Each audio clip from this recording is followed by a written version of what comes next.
Hey guys, what's up? Welcome back to my channel. So today I have another murder mystery type video. It is really strange. So we're going to be talking about the deaths and disappearance of Kris Kremers and Lisette Froon. I'm not going to be able to say a lot of these names properly, so I'm totally going to botch them. I already know that. So I'm just going to tell you guys my little disclaimer that I'm going to be reading from my notes because I have a terrible memory and I want to make sure to get all these facts straight for you guys. And if I mix up any evidence or you guys have heard otherwise, leave a comment down below and correct me so that everybody watching this can get the correct information. As always, I love hearing from you guys what you think happened in these cases. So comment down below, let me know what you think at the end of this video, and also if you guys have any suggestions for some future videos. So if you guys want to hear this really crazy, really bizarre case, then just keep on watching. So Lisanne Froon is 22 and Kris is 21. They were best friends. They decided to save up for a really long time and go on the trip of a lifetime.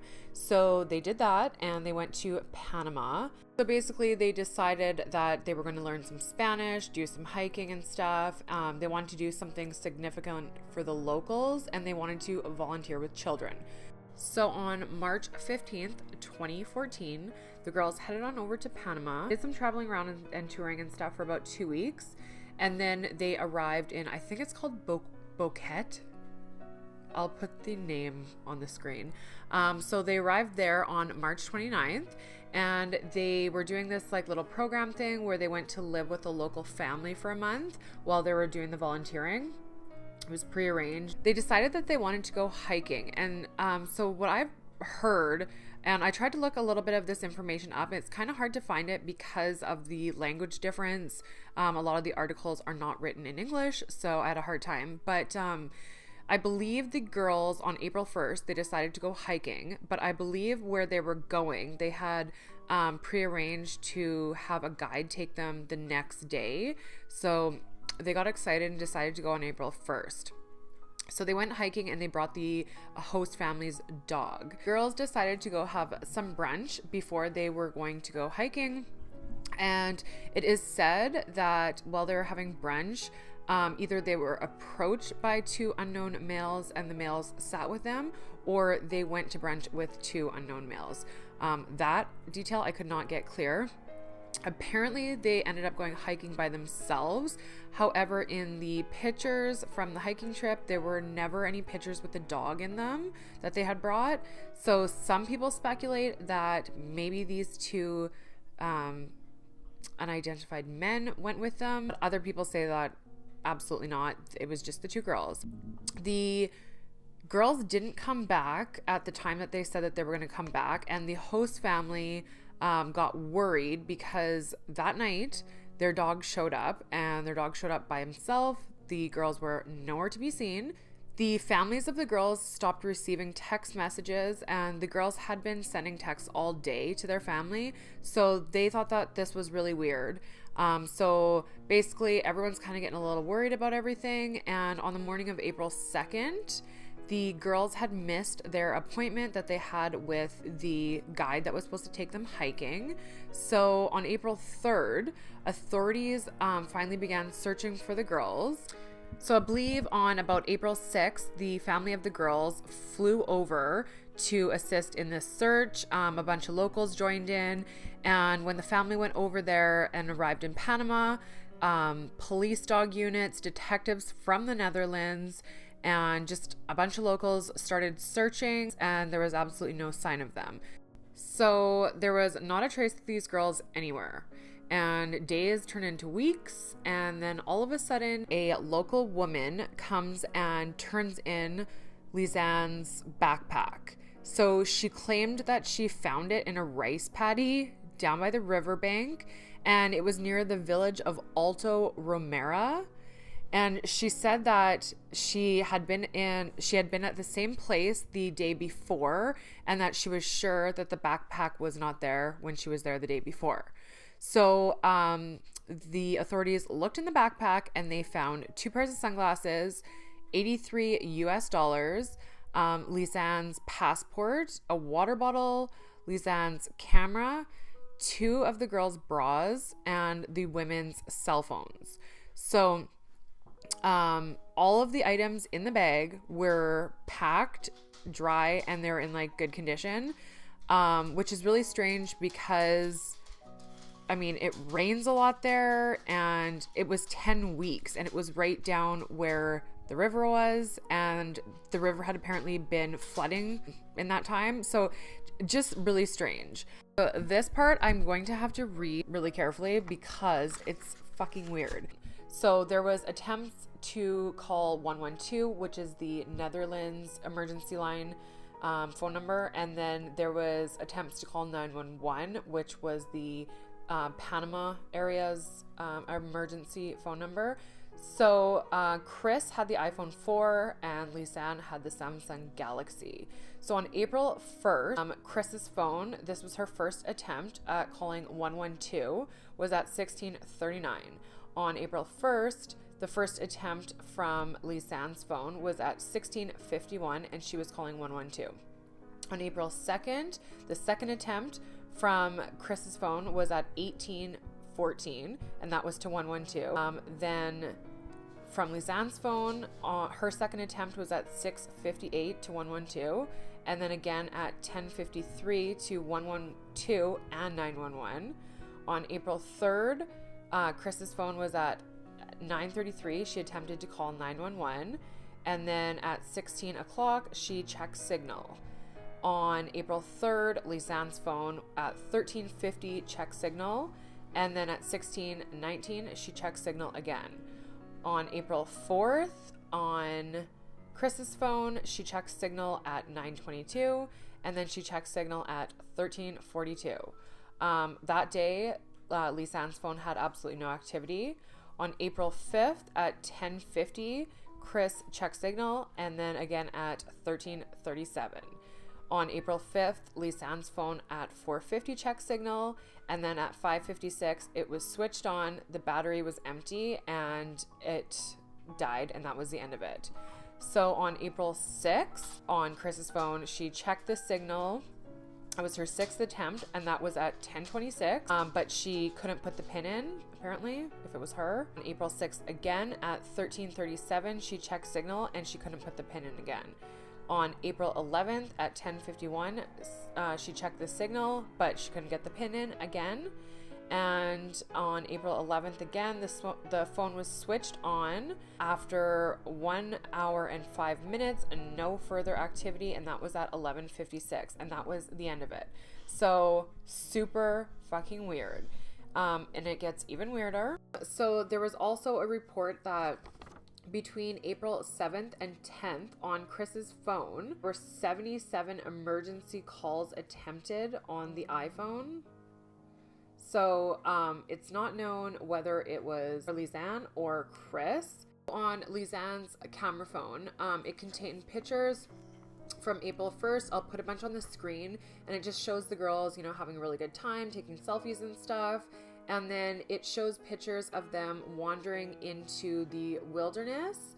There starts to be some weird activity on the phone and some very weird pictures. So authorities obviously would not release all the pictures from the girl's phone. So, but some of the pictures are just so weird, and nobody really knows why they're taken. So on April 8th, there was 90 flash photos that were taken between 1 o'clock and 4 o'clock. Like, it was almost complete darkness. So, like, it almost, I don't know, some people say that it looks like the girls are trying to use the flash on the phone to light the trail. Some people think that they were trying to, like, scare off animals. Some people think that they were trying to use it in the dark to get someone's attention or to, flag somebody down. So the discovery of the backpack started more searches, and now they kind of had an area where they could look for the girls. The authorities ended up finding Kris Kremers jean shorts, and they were zipped all the way up and then folded like really neatly, and they were put on top of a rock, and it was on the opposite bank of the river where Lisanne's like backpack had been found. So, and it was a few kilometers away from that spot. So 2 months later, closer to where the backpack was found, was a pelvic bone, a boot with a full foot inside the boot. They ended up collecting about 33 bones that were scattered along the riverbank. They did DNA testing, and that confirmed they belonged to the girls. Lisanne's bones still appeared to have flesh on them, but Kris Kremers' bones appeared to have been bleached. So that pretty much like wraps up the details of the case. So let's get into like some of the theories. So some people believe that there's no foul play involved whatsoever, that basically the girls got off track, got off trail, got confused, got lost, and then one of them got hurt, possibly just one of them. And then basically they separated and both ended up dying. So you can't survive in the jungle without food or water for too long. We know that, or we think we know, that one of the girls ended up living for at least 10 days. Except some people might say that one of the girls ended up living for only 8 days because the incorrect PIN number kept being put in the phone wrong. Also, like I said, I've tried to do my best research about this part. So, I tried to do my best research about the case. So this part is not 100% sure, but I have read about the guide. And so the travel guide that apparently they were supposed to meet up with the next day, I read that he was helpful in the investigation, and then I also read that he was not helpful. He was known in the little town for hitting on women and kind of being weird, and he possibly could have been a serial killer. A lot of other young women had gone missing. I believe there was 12 other missing women or murders in the area that the girls went missing from. A lot of the girls that went missing were somewhat associated with this guy. He apparently was the last person to see the girls alive, but then, like I said, there's conflicting statements because apparently the girls had had brunch with 2 unidentified men. So I don't know how that all works. If it was, I don't understand. Basically, he apparently told the police, because the information was leaked, that he saw the girls on the 1st and he had arranged to take them as a guide the next day. So some people think that maybe he followed them and killed them. Also, the taxi driver that dropped the girls off that day, he was killed. Well, apparently he drowned about a year later, and this is where he drowned. And the witness that tried to give him CPR said there was no splashing around. It was a really, calm water, easy to swim in. The guy did not hit his head because there was no bleeding or bruising, and that everything was just really quiet, and then all of a sudden they saw him floating and he had drowned. So maybe he had information that he saw, or someone that he saw. There is talk about people that steal organs out of people's bodies. There was a girl that in 2012, I guess all her organs had been taken out of her body. She was cut with like a Y shape. Her organs were taken out.